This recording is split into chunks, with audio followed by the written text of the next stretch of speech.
नमस्कार दोस्तों, स्वागत है आपका फिर से फिजिक्स में। शुरू करते हैं आज का अपना नया topic, plane electromagnetic waves in free space. ठीक है, हम जानते हैं इस चैप्टर में पूरे में हमने देखा है, स्टार्टिंग से देखते आ रहे हैं मैक्सवेल एंकर का बहुत बड़ा कंट्रीब्यूशन रहा है इसमें। इनकी जो चार इक्वेशन है ये हमारी स्टार्टिंग से यूज होते आ रहे हैं और लास्ट तक हमें इसमें ये यूज करनी है। और हम जानते हैं बी इक्वल होता है न्यू एच, डी इक्वल होता है एप्सिलॉन नॉट ई और जे होता है हमारा करंट डेंसिटी सिग्मा ई को। ठीक है, इसको हम लेते हैं क्वेश्चन नंबर फर्स्ट। नाउ अब हम क्या करते हैं, देखते हैं in free space conductivity current is zero. ठीक है, जो फ्री स्पेस होता है उसमें कंडक्टिविटी करंट जो होती है हमारी वो क्या होती है, जीरो होती है, जिसमें हमारा जो रो है ठीक है वो जीरो हो जाएगा, सिग्मा भी जीरो हो जाएगा, न्यू हो जाता है न्यू नॉट के बराबर और एप्सिलॉन हो जाता है एप्सिलॉन नॉट के बराबर। इसको हम ले लीजिए क्वेश्चन नंबर सेकंड। अब हम क्या करते हैं, इन इक्वेशन को क्या कर लेते हैं, रिड्यूस कर लेते हैं। ठीक है, मैक्सवेल की जो इक्वेशन है हम रिड्यूस कर लेते हैं। हम लिख लेते हैं इसको डाइवर्जेंस इक्वल टू जीरो। इसको हम लेते हैं टोटल पूरे को लेते हैं इक्वेशन नंबर थर्ड और इसके हमने पार्ट बना दिए ए बी सी डी। ठीक है, तो पहला हो गया डाइवर्जेंस इक्वल टू जीरो, ए हो गया, डाइवर्जेंस है एच इक्वल टू हो गया जीरो, ये हो गया B, curl E equal to हो गया माइनस अब mu naught D H upon D T, third हो गई, कर्ल एच इक्वल टू हो गया epsilon naught D H upon D T, ये हो गया डी हमारा। ठीक है, इक्वेशन नंबर थर्ड के अंदर आएंगे सारे। ठीक है हमारे now using third equation of Maxwell. अब मैक्सवेल एंगल के हम कौन सा इक्वेशन यहाँ से यूज कर लेते हैं, थर्ड वाली इक्वेशन हम यूज कर लेते हैं। ठीक है, जो क्या है curl E equal to minus delta B over delta T. ठीक है, इसको डेल्टा बोल रहा हूँ। ठीक है, आप जो बोलना चाहें यूज कर सकते हैं। Now taking curl on both side in equation number 3c। अब हम क्या कर रहे हैं, आज से हमने रिड्यूस करी थी इक्वेशन नंबर थर्ड को, तो हम इसको यूज कर रहे हैं। इसका हम क्या करेंगे, इसमें कर्ल ले रहे हैं हम दोनों साइड। ठीक है, लेफ्ट हैंड साइड भी और राइट हैंड साइड भी। तो एक कर्ल तो यहाँ पहले से ऑलरेडी प्रेजेंट था, तो हमने लिख लिया curl E equal to minus mu naught D upon D T curl H हो गया। ठीक है, इसके डी अपॉन डी टी बाहर लिया, कर्ल के एच के यहाँ कर्ल लगा देना। Now substituting curl H from 3d। अब क्या कर ले, कर्ल एच की वैल्यू तो हमारे पास ये है यहाँ पर 3d में से, तो ये कर्ल एच से हम वैल्यू यहाँ पे इसको पुट कर देंगे तो हमें ये मिल जाएगा। Now again curl E equal to हो जाएगा हमारा minus mu naught epsilon naught, इसकी इसके यहाँ मल्टीप्लाई तो ये हो जाएगा D square A upon D T square. इसको हमने ले लिया क्वेश्चन नंबर 4। नाउ अब क्या हम क्या कर रहे हैं, यूज कर रहे हैं वेक्टर आइडेंटिटी। ठीक है, वेक्टर आइडेंटिटी यूज कर रहे हैं जो कि है curl E equal to gradient divergence E minus divergence का स्क्वायर ई। ठीक है, ये हमारी आइडेंटिटी है, इसके ना ये क्वेश्चन आगे आपका सॉल्व नहीं होगा, बहुत इंपॉर्टेंट आइडेंटिटी, इसको याद रखना। ठीक है, तो इसको जब हम यूज करते हैं, इसको हमने क्या हमने फिर वही उतार लिया, curl E equal to minus divergence square E, क्योंकि हम जानते हैं डाइवर्जेंस ई यहाँ पर से क्या था जीरो, तो इसकी पूरी की वैल्यू क्या हो जाएगी हमारे यहाँ पे जीरो हो जाएगी। आप ये इस तरीके से लिख के शो कर सकते हैं। मैंने लिखा है जैसे divergence E equal to zero from 3a, divergence E equal to zero, ये थर्ड की ए वाली इक्वेशन हमारी। ठीक है, now substituting this equation in equation number 4। अब जो हमको ये इक्वेशन मिली इसको हम यहाँ कर रहे हैं क्वेश्चन नंबर 4 में। कर्ल ई की वैल्यू हमें क्या मिली माइनस डाइवर्जेंस स्क्वायर ई, तो हमने इससे वाली वैल्यू पुट कर दी है। ठीक है, और इसको हमने क्या किया, हमको लेफ्ट हैंड साइड में लिया है, तो ये माइनस तो यहाँ पे आके प्लस हो गया, बाकी सिंपली उतर गया, अच्छी उतर गई। अभी हमने यहाँ से क्या किया, माइनस कॉमन ले लिया।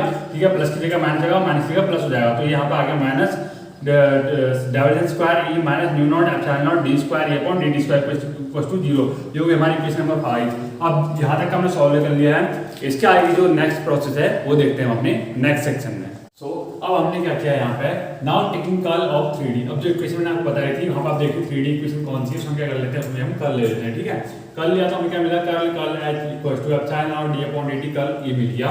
Now substituting curl E from 3c। अब यहाँ पे जब इक्वेशन में थी 3c, उस समय क्या कर लिया, कर्ल ई की वैल्यू में पुट कर ली, तो हमें क्या मिला, curl H equal to epsilon naught D upon D T bracket minus mu naught D H upon D T equal to, जब इसको हमने सॉल्व किया तो हमें मिल गया minus mu naught epsilon naught D square H upon D T square. इसको हमने मान लिया इक्वेशन नंबर 6।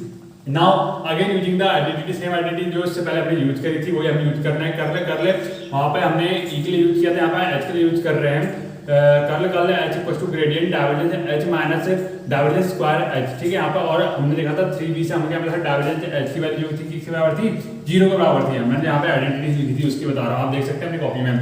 नाउ तो इससे हमने जब सॉल्व किया तो हमें यहाँ से क्या मिला, कर्ल की वैल्यू हमें क्या मिल गई, माइनस डाइवर्जेंस स्क्वायर एच मिल गई। Now substituting this value in equation number 6। अब इक्वेशन नंबर 6 में इसकी वैल्यू पुट कर लेते हैं। अब कर्ल एच की हम क्या लिखेंगे, माइनस डाइवर्जेंस स्क्वायर एच लिखेंगे और बाकी इस वाले को हम राइट हैंड साइड में ले जाएंगे। ठीक है, तो यहाँ minus right hand side, left hand side में क्या हो जाएगा हमारा, प्लस हो जाएगा और ये वैल्यू जीरो हो जाएगी। अगेन हमने यहाँ से माइनस कॉमन ले लिया, प्लस वाली जगह माइनस आ जाएगा, माइनस वाली जगह प्लस आ जाएगा, बाकी इक्वेशन सेम हो जाएगी। ये बन गई हमारी इक्वेशन नंबर 7। इसके बाद हमने क्या किया, हमने इसको इस तरीके से लिख लिया, divergence square U minus mu naught E naught D square mu U upon D D square equal to zero. इसको हमने मान लिया इक्वेशन नंबर 8। अब हम बताते हैं यहाँ पे यू क्या चीज है। You is a scalar and can stand for one of the component E and H. You एक यहाँ पे स्केलर क्वांटिटी, वो भी एक स्केलर चीज है जिसको हम किस लिए रख रहे हैं, कौन से कंपोनेंट के लिए, ई और एच कंपोनेंट के लिए हम इसको यूज कर रहे हैं। ठीक है, आप एक तरीके से इसको याद रखिएगा, फिर कुछ नहीं करना है आपने, इसकी एच की जगह यू पुट कर देना है यहाँ पे भी, और यहाँ पे भी एच की जगह यू पुट कर देना है। ठीक है, बाकी सब कुछ सेम ऐसे ही रहेगा। उसके बाद जो जनरल वेव इक्वेशन होती है वो हमारी ये होती है। ठीक है, ये आपको याद रखनी पड़ेगी, ये होती है W square U equal to 1/v square D square U upon dt square. इसको हम मान लें इक्वेशन नंबर 9। ठीक है, ये जनरल वेव इक्वेशन आपको याद रखनी पड़ेगी। अब क्या करते हैं, हम इक्वेशन नंबर 8 और 9 को कंपेयर कर लेते हैं। ठीक है, यहाँ से क्या हो जाएगा, इससे ये कट जाएगा, ये कट गया। ठीक है, ये कट गया, ये कट गया, ये कट गया, ये कट गया, ये कट गया, ये कट गया। अब इस सारे पार्ट को हम इधर ले आ लेते हैं, तो ये अपॉन में आ जाएगा, तो ये कुछ इस तरीके से हो जाएगा, v स्क्वायर इक्वल टू ये हो जाएगा 1/μ0 एप्सिलॉन नॉट। ठीक है, और v इक्वल टू हम इसको लिख सकते हैं 1/√μ0 एप्सिलॉन नॉट। ठीक है, जो हमने इसके बाद यहाँ पे निकाल रखा है v इक्वल टू। ठीक है, ये हमारी चीज आ गई, v इक्वल टू 1/√μ0 E0 आ गया। ठीक है, और हम जानते हैं μ0 की वैल्यू आती है 4 पाई × 10⁻⁻7 वेबर एम्पियर पर मीटर। ठीक है, और एप्सिलॉन नॉट की वैल्यू क्या आती है 8.542 × 10⁻12 फैरेड पर मीटर होती है। उसके बाद हमने क्या किया, यहाँ पे हमने इसको इक्वेशन को अपना बराबर करने के लिए, मतलब आप क्या सकते हैं, इसको फॉर्मूला बनाने के लिए 4 पाई से डिवाइड और मल्टीप्लाई कर लिया। ठीक है, तो हमने 4 pi upon μ0 4 pi epsilon naught लिख दिया, और 1/4 पाई एप्सिलॉन नॉट की वैल्यू क्या होती है, हमने 12th में पढ़ा है, और इससे पहले जो हमारे इलेक्ट्रिक करंट वाला चैप्टर उसमें बता रखा है मैंने, वो होती है 9 × 10⁻9 मीटर पर फैरेड। ठीक है, और इसके बाद हमने दोबारा उसको सोल्व किया, इसकी वैल्यूज पुट करी हमने यहाँ पर, तो आ गया 4 पाई अपॉन 4 पाई × 10⁻7 और 9 × 10⁻9। ठीक है, 4 पाई से 4 पाई जब कैंसिल हो गया, इसके बाद हमने इसको सोल्व किया, तो हमारे यहाँ से वैल्यूज क्या आई 3 × 10⁸ मीटर पर सेकंड, जो क्या होती है हमारी सी के बराबर, सी बोले तो स्पीड ऑफ लाइट होती है। तो यही टॉपिक हमारे यहाँ पर पूरा कंप्लीट होता है। होप सो गाइस ये वीडियो आपको पसंद आई होगी।